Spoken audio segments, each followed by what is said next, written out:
Ito po ay request sa akin mga bossing ko. Gumawa daw po ako ng panggayuma mga bossing ko. Gawin po natin ito ay full moon lamang mga boss ha. Ngayon po mga bossing ko, proven po ito. Ito yung nagawa ko na rin mga bossing. Ngayon po mga bossing ko, dapat yung mga ganito mga pamamaraan, hindi isang beses mo lamang gagawin. Dapat po ito kailangan lutong-luto mga bossing ko yung inyo pong target. Mainam po mga bossing ko, ikarelasyon nyo lamang na totoo mga bossing ko at hindi ka pang number 1, number 3 at number 4 mga bossing. Dapat ikaw yung legal, walang number. Ngayon po mga bossing ko, mainam na gawin nyo po ito lalo na kung napapansin po ninyo na nanlalamig na sa inyong karelasyon. Gawin nyo po ito ay full moon lamang mga bossing ko. Proven po ito mga bossing. Ngayon darating na May 23, kayo po ay mag-wish ng mula sa puso. Kumuha po kayo ng isang malinis na papel. At isulat nyo ang pangalan ng inyong karelasyon.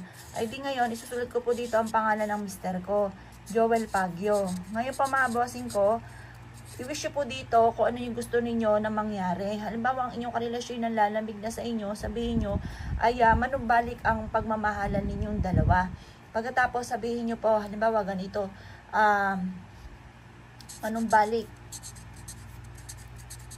manumbalik ang pagmamahalan namin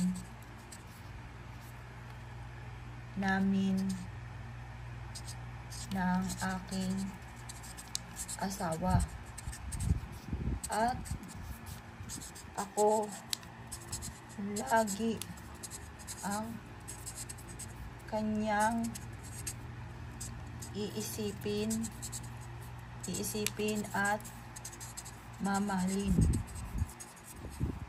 Wala nang iba pa kundi ako lang na asawa niya or kaya girlfriend niya. Ganun po mga bossing.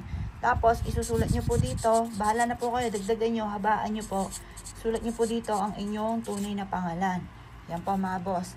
Kapag po ito'y nagawa nyo na mga bossing ko, yung wishes na ganito, nakaharap ka sa gawing silangan ng mga bandang alas 7, tutupiin nyo po ito mga boss.